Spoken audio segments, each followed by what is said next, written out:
Well, good morning, everybody. As you just saw, my name is Bill Hodge, and I have the privilege of serving as the Executive Director of the Bob Marshall Wilderness Foundation. I have Bob with me over my shoulder here, and I'm thrilled to represent the core team that's put this together. I come to you from Hungry Horse, Montana this morning, also known as the ancestral lands of the Salish and Kootenai people. It is great to get going on what has been such a journey for us to put this together, and it is my distinct privilege to be able to introduce a dear friend of mine. I first got to hear Dr. Lanham speak in Black Mountain, North Carolina in 2012 at what at the time was called the National Wilderness Stewardship Alliance's annual conference, what we now call the National Wilderness Workshop. And he's been an inspiration, a friend, and a mentor to me at various phases since 2012. Dr. Drew Lanham is a PhD, Alumni Distinguished Professor of Master Teacher of Wildlife Ecology at Clemson University. He is a cultural and conservation ornithologist whose work addresses the confluence of race, place, and nature. Drew is an accredited author, including author of this incredible book, The Home Place, Memoirs of a Colored Man's Love Affair with Nature, and he also has a brand new book of poetry out called Sparrow Envy. And it is fantastic to be able to say good morning and welcome, Drew. Good morning, Bill. How are you? I am doing well. Difficult times for us, but it has allowed us to be able to share conversations like this with a bigger audience, for sure. You know, man, it seems like we're talking more that you're out there in Montana, out west, than when you were local, just over the hill. So that means I got to come out there at some point, right? Now, you have a standing invitation, my friend. You have a standing invitation. I wondered if you would be willing to start us off this morning with a reading from, as you just shared with me earlier, as an ever-evolving piece called Reimagining Wildness. Be happy to, Bill. And thank you to all of you out there from wherever you are. So this is again, a piece that I've been working now for, I think, almost 3 years, that was originally going to be presented in Gunnison, Colorado at a wilderness meeting.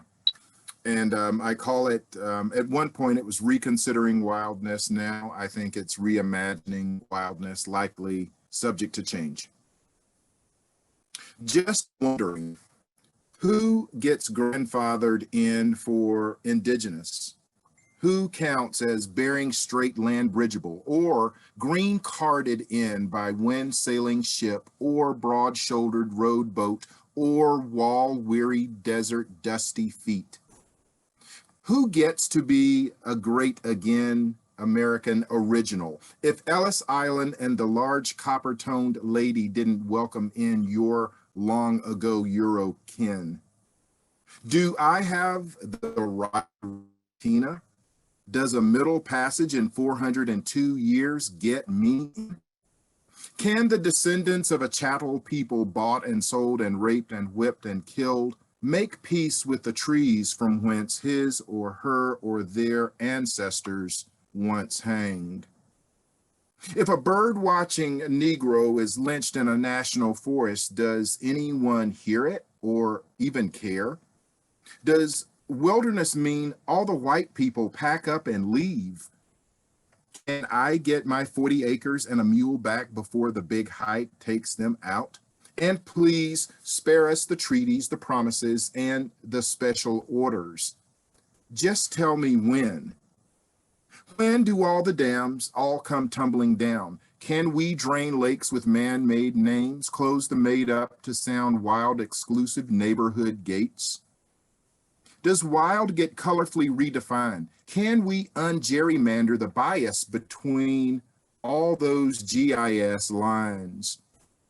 Is the W, the I, the L, the D, the N, the E, the S with the added E and the R nestled by policy and nurtured by perception between that D and that N, just for the ones who can afford to escape to it on the long Memorial Day weekend?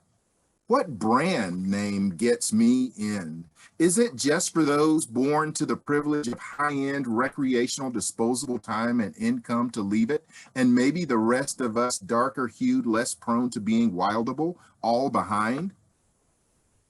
Just wondering as I lace up my waterproof lug-soled Truth Teller boots. It's a new brand. I got them on clearance from NGW. That's Negroes Gone Wild.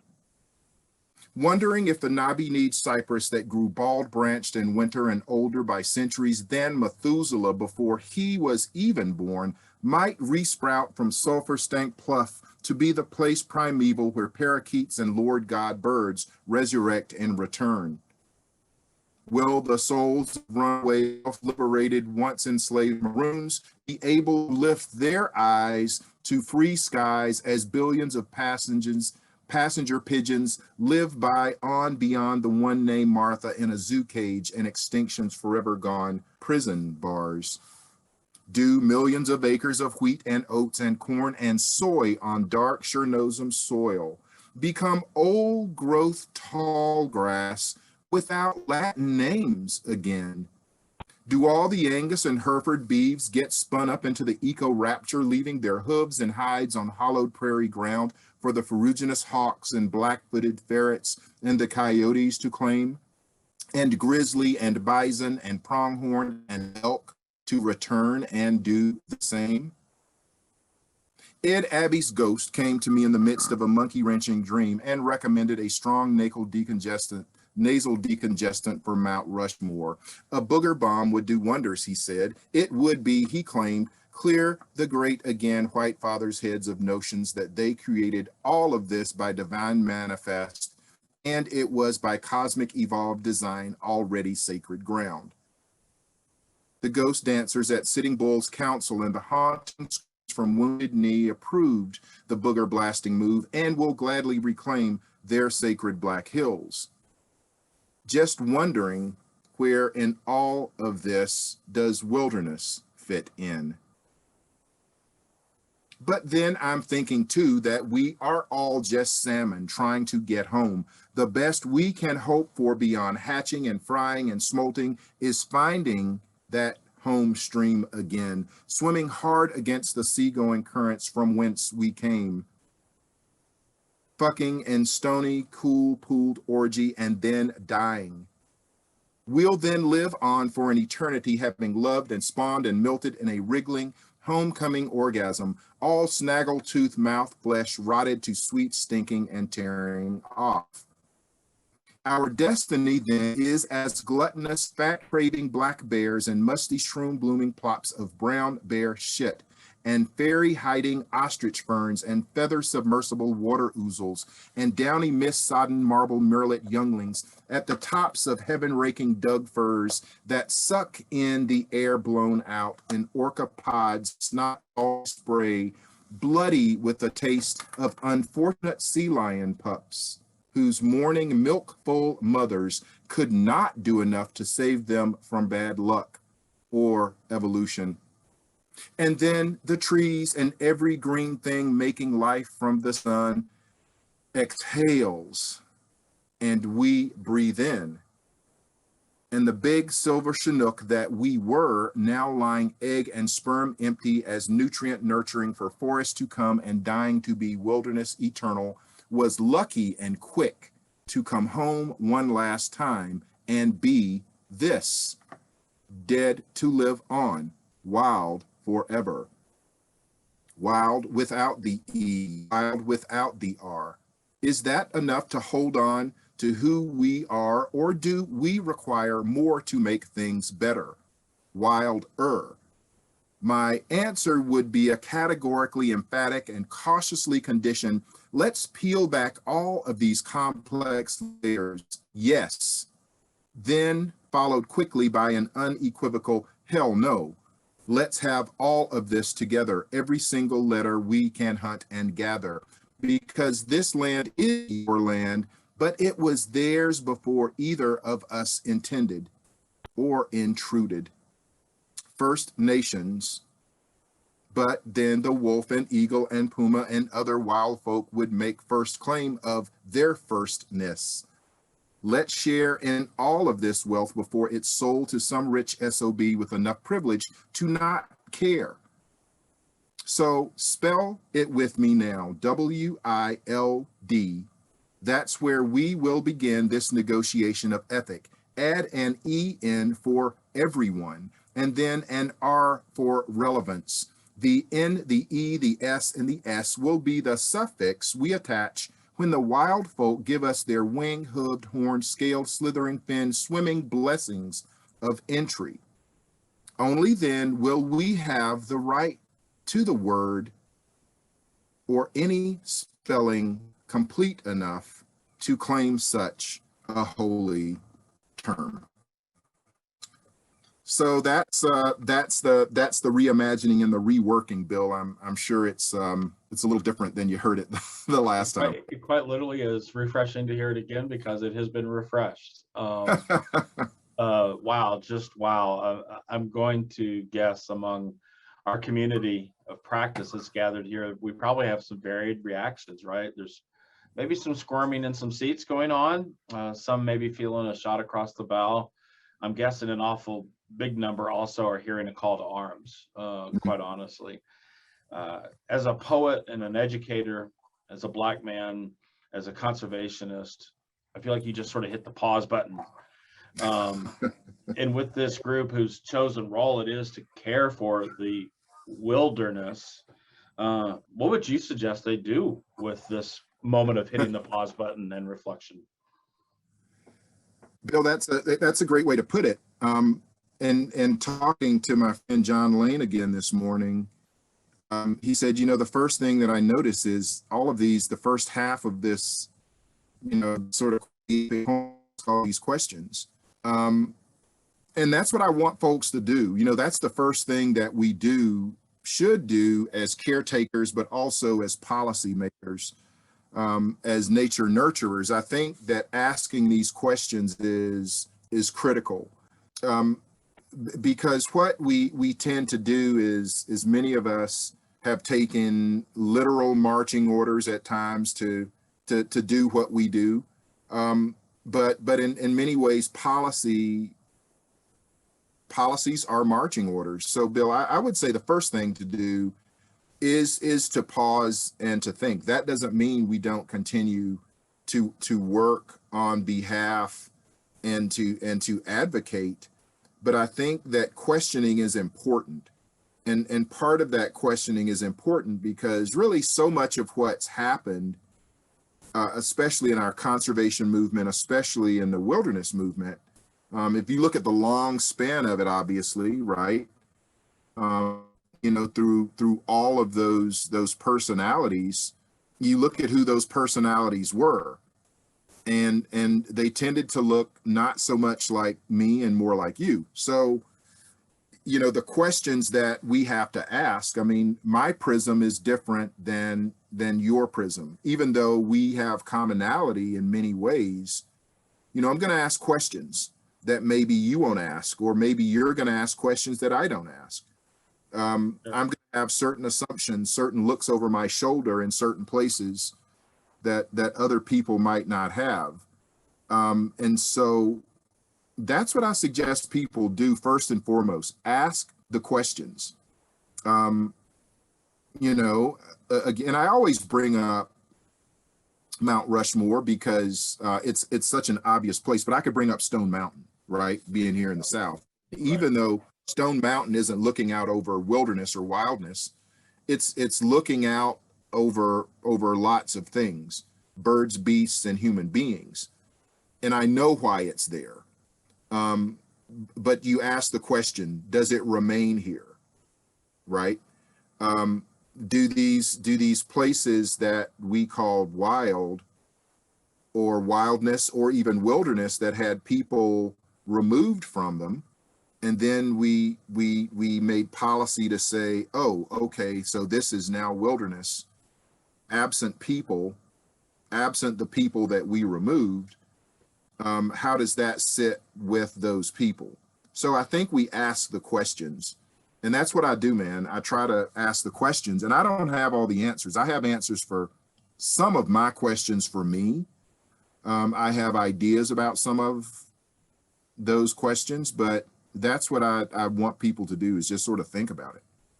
Yeah, I think every time we have this conversation, we're building upon a prior conversation, and every time we have this, the prisms in which we look through changes a little bit. You know, later today, I'm presenting the how and why the Wilderness Act passed, and before this dialogue started, I would say that my presentation was pretty focused on a lot of old dead white guys, because that was the cadre that put together the effort ultimately that led to the passage of the Wilderness Act. But now I'm thinking about how I present that in the context that puts those people in the right context of where we were as a nation, as a conservation movement, what have you. I think it's come in stark relief with each passing year. Certainly 2020 probably drew the starkest relief for our country. And I think having the conversations probably is what leads to the evolution. It's not, oh, we have one thing to learn. It's that we have a dialogue that has to continue, right? Yeah, man. You know, and that's the thing, Bill. And I, you know, I think about you from Appalachians into the Intermountain West. Well, I mean, nearly to the Pacific Northwest, I guess, really. Pretty close.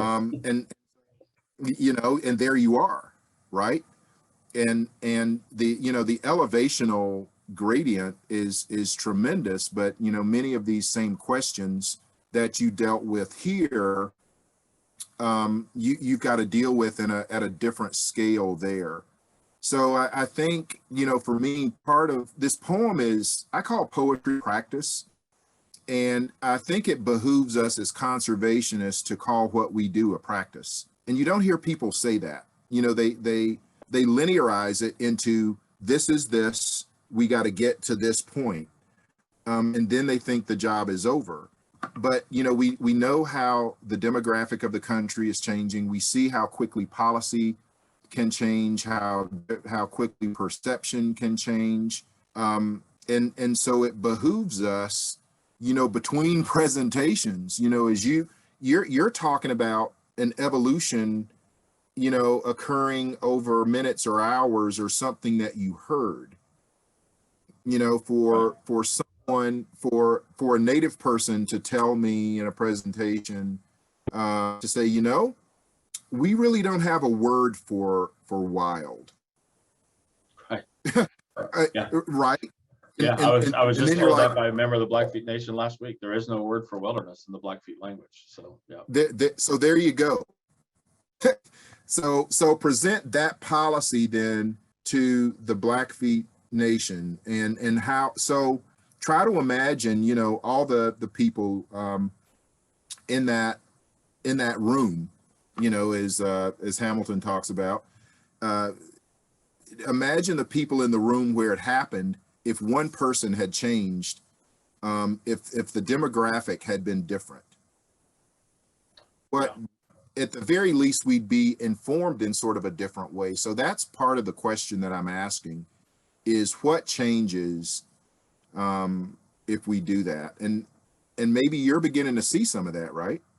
I believe we are. I think our whole community is seeing that as we think about bringing more voices and hearing from all voices, because wilderness and our public land system is a birthright for all Americans, but it's not always been treated that way, right? And therefore, the policies by which we all function as wilderness stewards, or as you and I have talked before, the mission statements by which some partner organizations are driven, may need to have more voices at the table to think about whether those policies or those mission statements address all that they need to address, right? For making sure that we're truly a system of wild public lands for the benefit of the beast and the man, and the man meaning all mankind, right? Yeah. And I think it's a journey we're all on, for sure.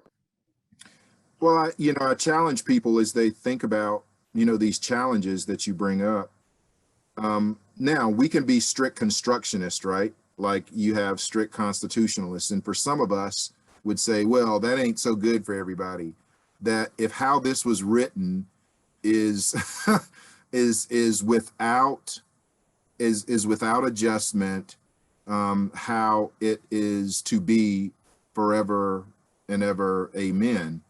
So, you know, in our last conversation, you beautifully put it as a gift that was given to us, in a way, and you look at when we got that gift in part, and it was in the midst of this country's continuing struggle with civil rights. It was at really at what many would consider the nadir of environmentalism, right? Right. And so here in the midst of it is this birthright. If all of a sudden, you know, and you'll hear me talk frequently about 40 acres and a mule. Well, what if I expand that to millions of acres in a string of pack mules? Okay, so suddenly here you go. So what do you do with that?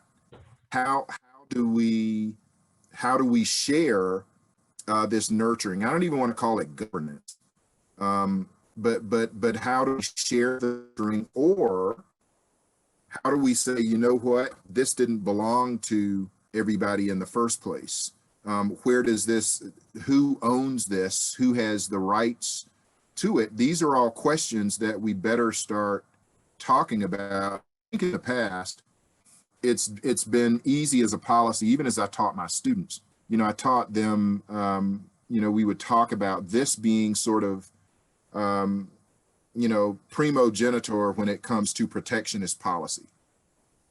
And so from that preservationist side, people would presume it's easy to just screw the top on the bell jar, sit it over here, and every once in a while let the top off and certain people can get in.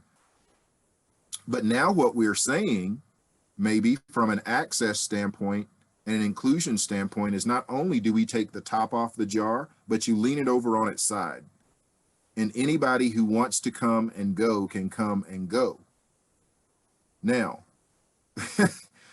how do we deal with that? Yeah. We can't at on one side say that we're dealing with in certain places in the system, we are dealing with visitor use issues by putting up a fence around a place that for some people already has a fence around it, for a myriad of reasons. I love that analogy of turning the jar on its side. I think that's just beautifully put, because that's sort of where we are. We have to take the lid off and let it breathe. I think that's where we are with the Wilderness Act itself a little bit. I think with all that happened in 2020 with the murder of George Floyd and the awakening, I feel like we've sort of had, both as a country, and I certainly have felt it within the conservation community, is we have this Wilderness Act that we've often pointed to these guys who were awfully important, but are they as important as who is a part of the community moving forward? And I would say they're not. They're important in the right context, right? But how do we make sure that it's the future of the system that's as or more important than those who handed us that gift, as I referred to it? Well, that, you know, Bill, that's the thing, man. And to what you just did, you know, some people would see as heresy. Others would see as looking forward. I don't think any of the people who set this up would say, you know, we were more important than the concept. So, you know, as evolution has no endpoint, to think about the construct and then to think about where we are, and to think about all this time that this closed jar has been fermenting, you know, that now as you open it up and let it breathe, as you say, what happens there to that? And the question, one of the questions that has to be asked is, what do we really want? You know, and that question of what we really want, you know, part of that, you know, I'm thinking about the wolf situation in Idaho, for example. Yeah. And wolves have said, you know, we're gonna take wildness by the teeth, and we're going to show you what it is. Give us a chance And we're going to expand this concept beyond borders that you set up. And people have a problem with that. Right. You know, same issue is going on in the Southeast with the recovery of Florida panther. You know, as long as that cat and it's this mode of recovery stays where it's supposed to, people don't have an issue, right? And so on the one hand, we want to can nature, you know, jar it up, have it be where we want it to be, so we can visit it. But we want to sort of do that on an exclusive basis. So I think when you talk about a word as strong as birthright, that needs to be out there, and how Americans claim birthright, right? You know, Yeah. It's and that means so much to so many. But I'm just, you know, so all the questions that we ask, I think, are healthy questions. And I think they've been ignored for a long time. And I think it's gotten us to a point now where we look for silver bullet solutions, but we only have so far 10-plated kind of intentions. You know, I think conservation orgs have to ask the question of what they mean by inclusion, what they mean by diversity. Yeah. What does that mean? And what's the why behind it for each organization, right? I think hopefully we've gone from a place on the spectrum where it was a self-serving why. It was, well, if we don't make public lands meaningful to these people of color or to these other communities, what's going to happen to our public lands in the future? And I think we've moved beyond that why to how much richer our community is if we have a diversity of voices and experiences and perceptions that come to the table when we talk about what wildness means, what we talk about wilderness, when we add the ER, you know, what that means. I think we're moving in that direction, right? It's no longer about, I hope we can capture some photos of brown-skinned people in the woods so that we can say we're committed to diversity, and that we've moved to the point where we're actually wanting the voices at the table, right? I hope. Man, you know what you just said, right? All of that, you know, the whole sort of recycling of the, you know, the different people, the black or brown skinned people out there that end up sort of, you know, maybe fulfilling the intentions of some organizations to say, okay, we've shown it, now what do you want, right? You know, sort of what's next. So you know, these questions that we ask, you know, they're pretty easy at times to answer as an ecologist, right? And you know, and all the arguments as an ecologist that we've had about single large or several small reserves and what that means and connectivity, I come back to an exercise that I witnessed in the South Carolina Lowcountry a few years back, and I just happened to drop by this meeting as an observer. But folks had mapped out all of these wildlands, much of it on public land for a couple of species, but one that they were dealing with were Diamondback, eastern Diamondback rattlesnakes, and you saw this beautiful map and all of the layers and all of the appropriate habitat for this critter. And then the travel corridors that much of was through private land, but through rural black private land ownership.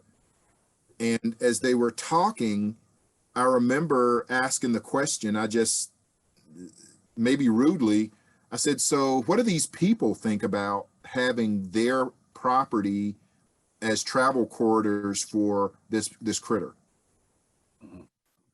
And all the brains, all the minds in this just wonderful, well-intentioned people had not thought about that. Right. So, you know, as we think about public lands and we think about that, quite frankly, sometimes the easy ecology, the sociology is the difficult component, you know, how we're going to deal with one another. But then the psychology is even more intriguing to me. How people think about public land, you know, how somebody in the Southern Alps thinks about, you know, public land, or here at home, someone thinks about Mountain Bridge Wilderness versus how somebody thinks in the Bob. Right. So we've got all these differences we got to bridge. And right now, there are obviously more questions than answers, but at least we're asking them. At least you're asking them. Right. We have to continue to ask them. And I think we have to go beyond the easy. You referenced the easy, right? I think we have to be willing to do the hard. The example I give is being a part of the forest planning process back in North Carolina before moving to Montana.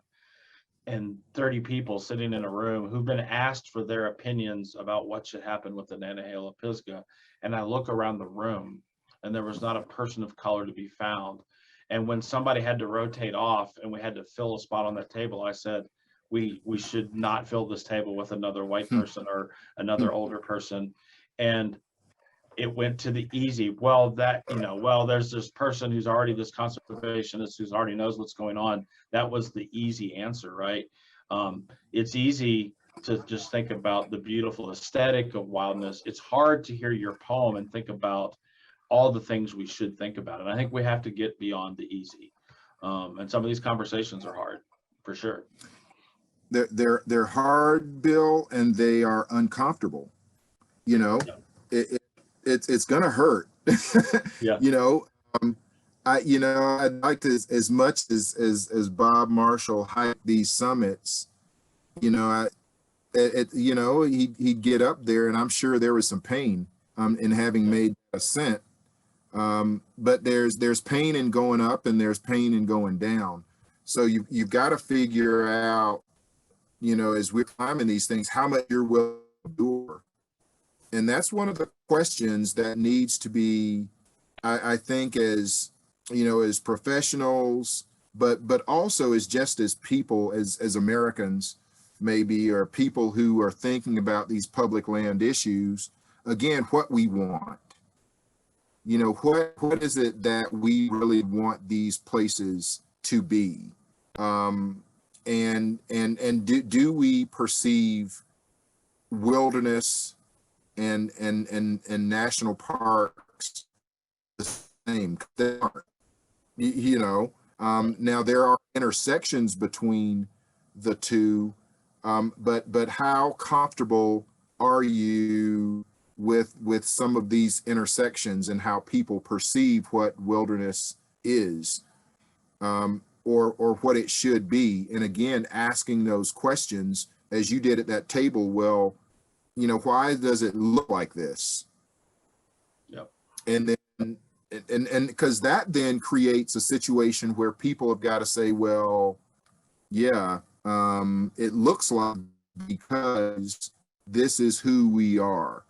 And then organizationally, if you begin to ask the questions about who it is that you are, what your mission is, what your intent truly is, your intention, then you're going to get somewhere. It may be uncomfortable. You may warning, you may lose members.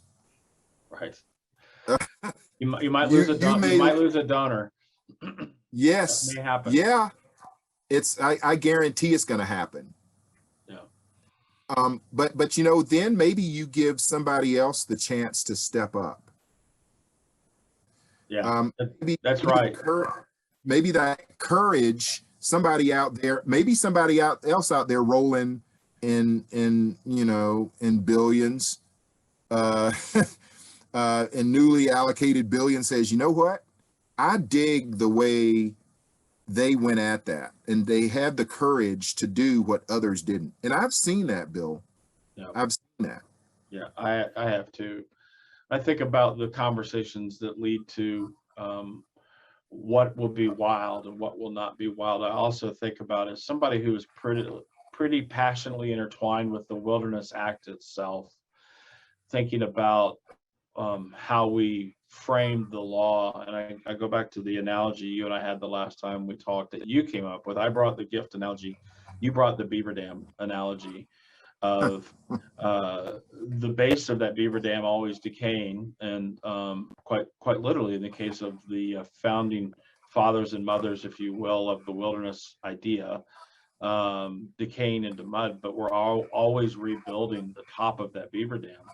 And that's, I think, the most beautiful way I have held on to thinking about what are we going to do with wilderness and our stewardship of wilderness and our inclusion in the wilderness idea moving forward as a way to keep that dam functioning, which is a dam's a poor analogy as we're sitting here talking about wilderness and wild scenic rivers, but in the case of a beaver dam, it really works.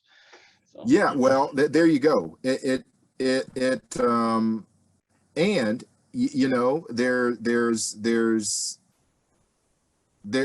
are new eyes in charge of some of this, right? Yes. And so how we, the prism, at least one of the prisms has changed dramatically, and to maybe how we see these things from a policy perspective. But I think, again, on a daily basis, when you look at what you are charged with or called to love, to advocate for, you know, I think you have to look in the mirror and ask the question of what it is that you want. And who are you working for, and what do they want? And that's not easy, you know. And I'm not saying that you're constantly knocking on your facilitator's door, you know, your supervisor's door, and saying, you know, this is how much I disagree with this. But I think ultimately in this business, you got to get behind something real, and the issues of inclusion and diversity and public land seem to me to do this. You can't say public without meaning inclusion, right? Right. Or maybe you can, and that's sort of underwritten into some mission. And if it is, and if you can't get with that, then, you know, there needs to be some sort of meeting of mind and heart. Ultimately, you know, any of us got into this, Bill, because, you know, as I say, we're not going to get rich by it, but we're going to become enriched beyond any sort of count. You know, the things that we see, the things that we experience, the things that we feel, most of 99.9% of it, which we want to share, right? But then there's, even in me, there's this percentage when I go into wild places or wilderness, that for a moment you have it in your head, you know what? Nobody else has ever been here. Right. And that trips a whole trigger of kind of ownership. But part of what I'm learning in this evolution is that, you know, I may own a moment, right? But I don't have to own the millions of acres. You know, I have to give up part of wildness to me, and wilderness means giving up control. Yeah. And in giving up that control in some, I think that allows us to move into these questions in a sort of a different way. Yeah, I mean, embedded in the idea of spending time in wilderness is often discomfort. And so thinking about how we're going to broaden that ownership of wilderness is going to create the same discomfort. Like just you referenced, you know, Bob had to earn getting to those peaks and back down from those peaks. I do want to do a quick housekeeping thing and say there is a chat box for those of you who have joined us this morning. If you move your mouse, you'll see chat at the bottom. I want to invite you, if you have a question for Dr. Lanham, put it in the chat box. I'll try to tee up as many of those as I can. In the meanwhile, I'm wondering, Drew, if I can bother you to share another piece with us. I think you have one in mind. I'd love to hear that. Yeah, this is so I've been trying to define, again, I have all these questions, right? And I always tell folks the data that invest is probably ourselves. So this is a little bit of a meditation on maybe letting someone else define wildness, wilderness, those sort of concepts. So this is from a chapter that I'm writing in this new book about birds. And it's called Swallow-Tailed Kite, Wings and Wildness on the Outer Edges of Marginalization. And the epigraph comes from Toni Morrison, and it reads, "If you surrendered to the air, you could ride it." Wildness lives in a bird's flight. More than any other character of being, flying canyonizes the chasm between wild and tame. Wild birds are flying birds, whether pigeons or peregrines, spoonbill sandpipers or swallow-tailed kites. Take the fight or flight maxim. It compresses and oversimplifies the idea of wildness into responses given over to fear and survival, whether to flee and escape or struggle and stay. Wildness means a lack of access for many of us, but wings open up for birds and the world becomes accessible, and non-accessible is moot. Most birds can exercise ultimate options of going or staying by taking to the air. But then there is a choice beyond the simple binary given to birds. It is easy to lay everything on instinct, but there must be more somehow for them. Flight is more than a fear response. It is an identity giving them entry to other dimensions, one of freedom and maybe even a joy that humans cannot experience unassisted or have seldom perceived in any other being. Wildness, then, is a state beyond freedom. It is the place where flight takes freedom to completely unfurl. It is the uncountable dimension where convention finds no footing. Wildness finds boundaries in human policy, but birds have not written such in ways we can consistently read.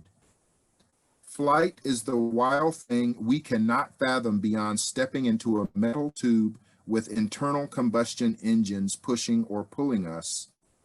We cannot fathom the option to just suddenly go to up and go without plans or consequences of what's left behind us, or worrying over what lies ahead, good or bad. It is what we have been unable to achieve beyond semi-control falling or half-control glides. Whether by myth or daily musing, our dreams have been filled with flying wild since we dropped from the trees to stand upright on a dry African plain. In that commitment to gravity's tethering, we looked up at some bird and wished for something we will never have. Envy is the human emotion that fills the gap between what birds can do and we cannot. Wildness widens the gap between us and them. I seek to sate the wild flying want by watching birds. So, so I can have wildness, I can have wild, anywhere. They're birds for me. And ultimately those birds, whatever they might be headed to some wilderness. But I think when I think about inclusion, when I think about diversity, part of the way that we begin to expand beyond the boundaries of what policy has told us is wildness or wilderness is to make these connections that put us there, even though we may never visit. So, to see a peregrine in Manhattan is to maybe be witnessing a bird that was on the North Slope just a day or two before. We don't know. We can't know, Right. mostly. And So we don't know what wild means to the individual either, right? I love the old idea of green spaces to wild places, right? The weed yes, pushing through the crack on the sidewalk is wild nature at its finest. It's not just the 1.5 million acres of the Bob. It's it's what it means to the individual, or the bird that yesterday was in downtown Greenville and today is on the tree right outside your window. right. Yeah, there you go. Yeah. So we have a question. I'm gonna tap into your the science side of your brain for a minute. Yeah. We have a question in the chat box of how has the lack of diversity shaped scientific research in regards to wilderness? Oh gosh. Well, the example I give for a question like this is that recent paper, whose names I need to just write it down so I have it here.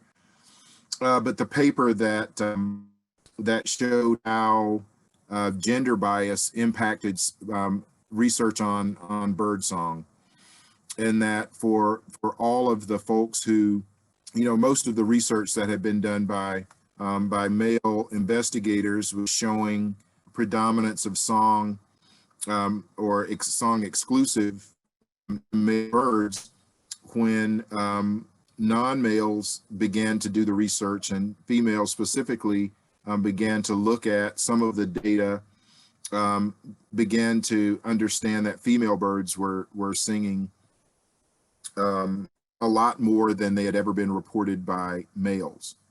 So that's science, right? That's data that's taken. And so I go back to PRISM. And one of the things that you always do as a scientist is that you lay out the questions, you lay out your assumptions. And often what we do is we lay out questions and assumptions that are again through our own prisms. But again, back to that mapping example, to have never considered who shares the range with some critter, but that your maps have the ultimate last say, is presumptuous, and there's privilege in that. So, the lack of diversity in any of this, the lack of voice, the lack of different voices, means that it's all going through the same sausage grinder over and over and over again. And even though you don't know what goes into a sausage grinder, by God, if you buy the same brand over and over and over again, it tastes the same. So, you got to put a little more sage in it. Yep. You got to figure out what else can make the sausage different. And it's always going to be the same if you always put the same ingredients in it. Now, if you want the same sausage, keep doing that. Yeah. That's the challenge we face, right? Is we keep eating the same sausage, but we expect a different result. We expect a different result, and we expect to get healthy eating all that sausage. Yeah. I'm so glad I didn't have sausage for breakfast this morning to feel guilty. Yeah, I think about our individual experiences with the woods, right? I mean, you and I've talked about this a lot, both of us having grown up in the Carolinas, and what the dark woods means to the individual. To me, it maybe meant dreaming of days of Daniel Boone and Simon Kenton, and for others, it may be the perilous journey led by Harriet Tubman, right? To indigenous cultures, it was just home. It was part of life. It was part of what represented their community. And that's that. If we bring that all together, even though some of it makes us uncomfortable, or maybe some of it's just us thinking about it for the first time, gives our conversations a different flavor. It adds the sage to the recipe, right? Yes. Bill, I'm looking at this is from, I think, Corita Waters.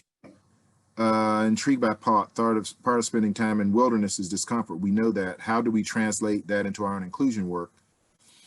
Well, for one thing, Corita, for me, it comes down to thinking about what makes you, what's your range look like? What's your comfort range? And then when are you out of that? So, for me, sometimes the discomfort range, the range of comfort can range across the country, and I can go into all these wild places, but I feel that my life is in danger 2 blocks down out behind me, right? Right. So you got to begin to figure out your points of empathy intersect, and how do you feel out in wildness? What makes you comfortable? What gives you discomfort? Some people want to swing from trees voluntarily. Other people swung from trees by the neck till head. So you gotta ask those uncomfortable questions. And part of this, and you say, does that mean we have safety tools that we carry with us? We acknowledge that failures happen. We accept that as part of the adventure. Well, one of the safety tools that people carry is assumptions. And an assumption is a safety tool that you assume that people want to be where you are and like the things that you like and want to do things the way that you do them. And so, for me as a for example, a bird tour leader, maybe sometimes that means me not taking people into wildness or wilderness to see birds at the faraway place, but that I go where they are comfortable, right? That I meet them at the city park, or I talk about birds in their backyards, and then my brain has to expand to maybe talk about the tanager that they see in their backyard that was, in the Peruvian Amazon just a week or so ago. And then I'm accomplishing, I think, the same thing. But, the safety tools that we carry with us are often our perceptions, right? They're our experiences, and our assumptions. And all of those tools do different things. I think we have to think about the tools, though, that don't sort of separate and divide. You got to think about tools that are going to enable you to tack empathetic experience together. So when was the last time you felt uncomfortable outdoors? Think about that. I'll have some runners tell me, I feel comfortable running in this part of town, but in not that part of town, or at this time of day or not that time of day. So why is that? What's behind your fears?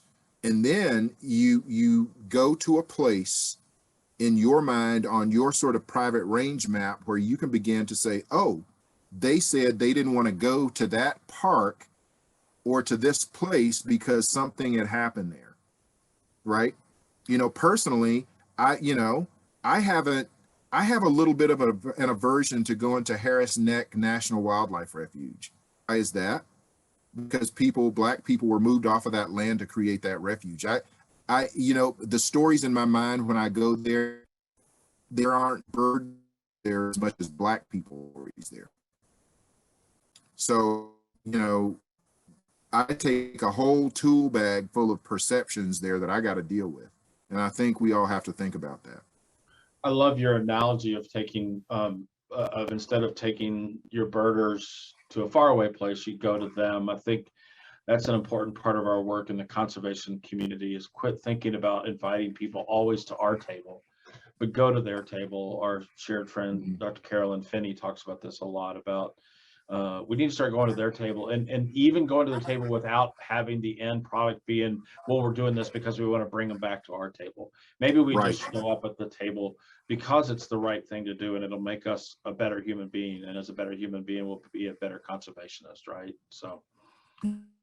Well, Bill, sometimes you go to the table, and instead of taking your sausage, you got to eat their souse. That's right.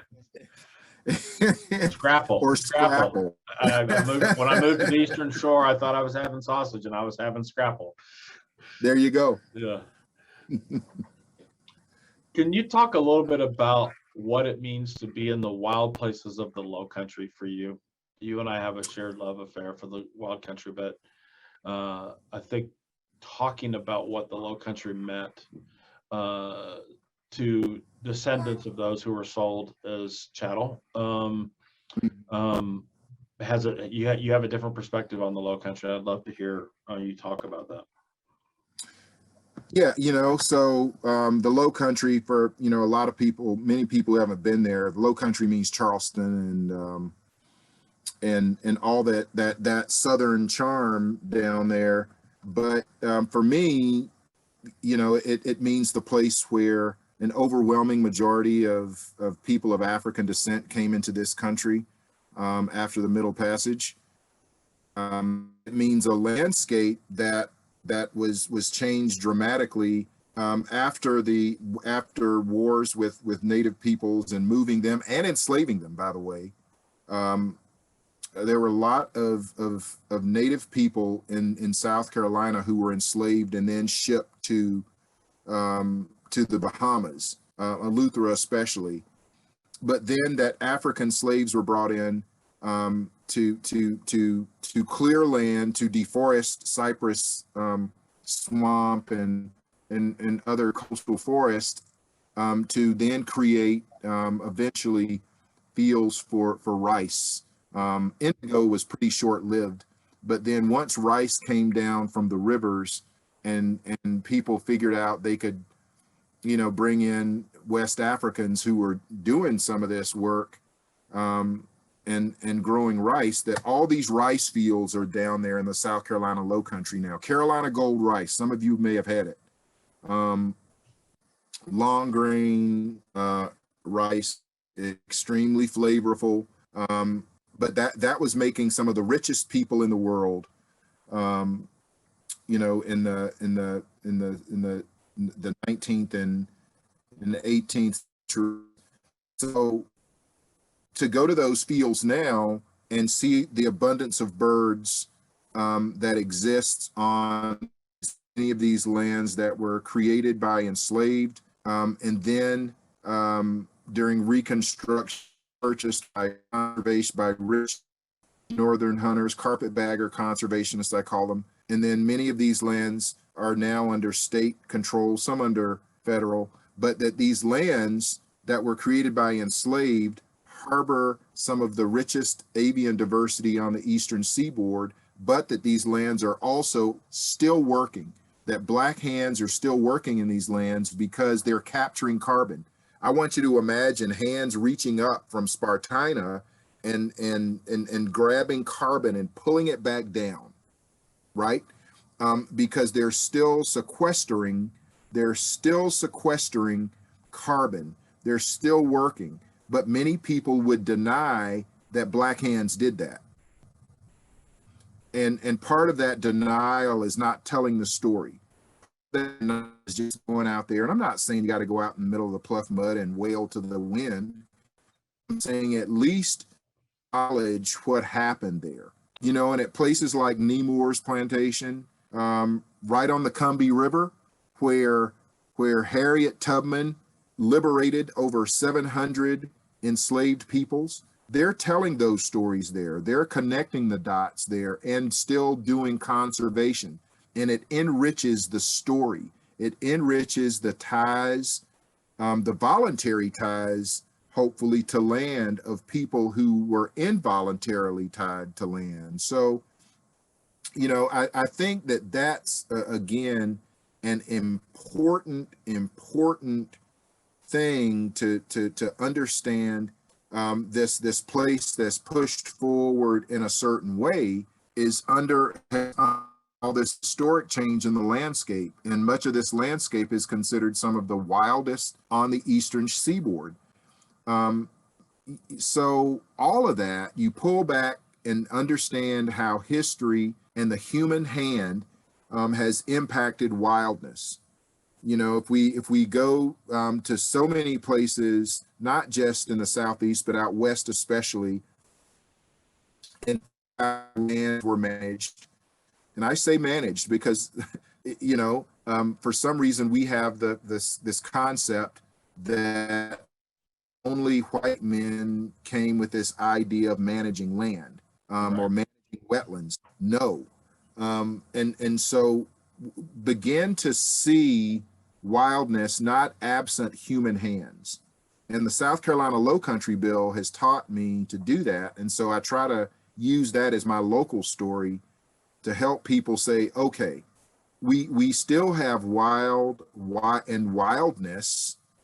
and the human hand has been here, out west, and we have wilderness where there's been, evidence is petroglyphs, right?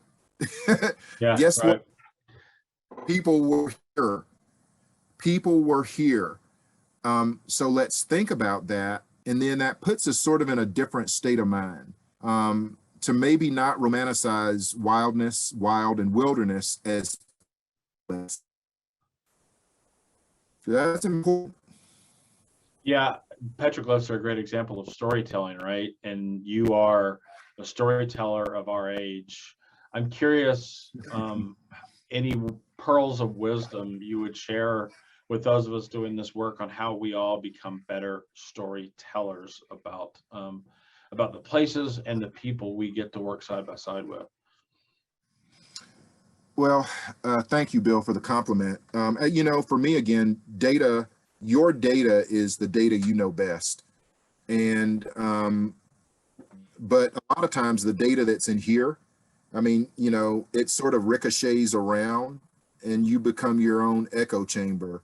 The way that it spins out is that it gets to you swallow, it goes to heart, to gut, and eventually, hopefully, it comes out of your mouth. So, tell your heart stories. Tell those stories, not just of how many things that you counted or saw or put on a list. How did the one make you feel?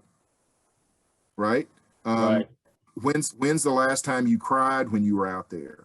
What made you cry? What made you angry? What made you feel some kind of way that you said, you know what? I can't go there again, or I can't wait to go there again.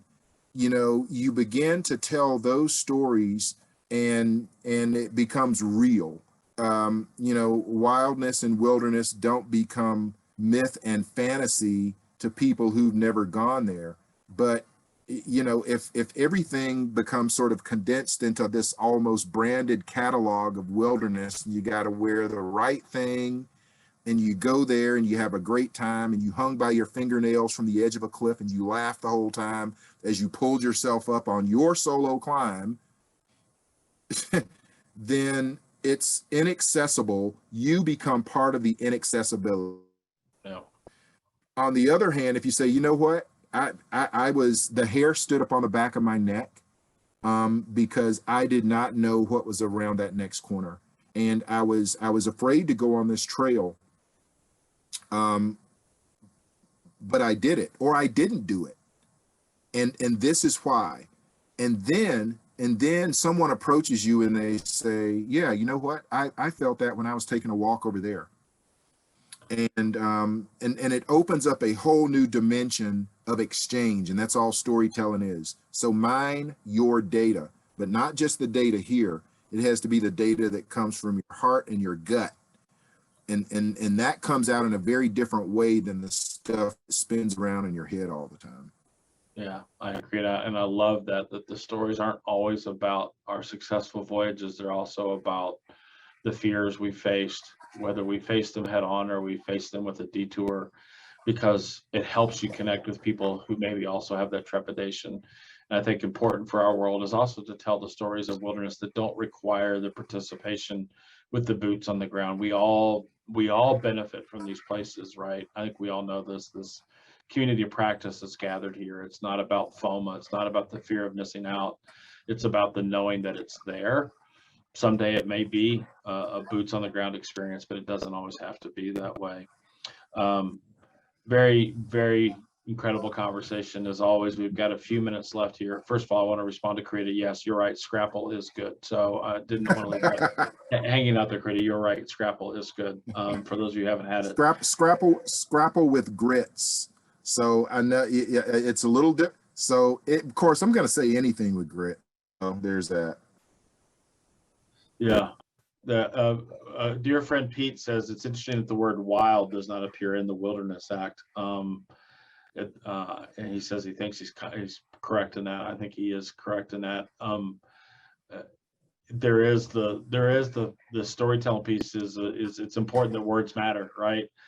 Maybe it's not just words that were included, but it may also be the words that were either intentionally or unintentionally excluded from the act, for sure. Any final thoughts, Drew, before we let people take a break and head into the session on our public lands history? Well, again, first of all, thanks for everyone that's out there. And, I think, again, the storytelling is important. And, we can talk about the stories of being alone and out there and what we've experienced. But ultimately, we would come back to some fire, to some hearth, and sit around it and tell the stories that enlarged us. And I think that's part of what's missing, that we tell stories that don't just enlarge the one, but enlarge us. We may have a solo experience, but how does that solo experience then come back to enlarge those around the circle, those at the hearth? As a hunter, for me, sometimes it's being able to share a meal that I killed, that I had my hands in the gut pile of, and I can tell, but everybody gets the nutritive value of that.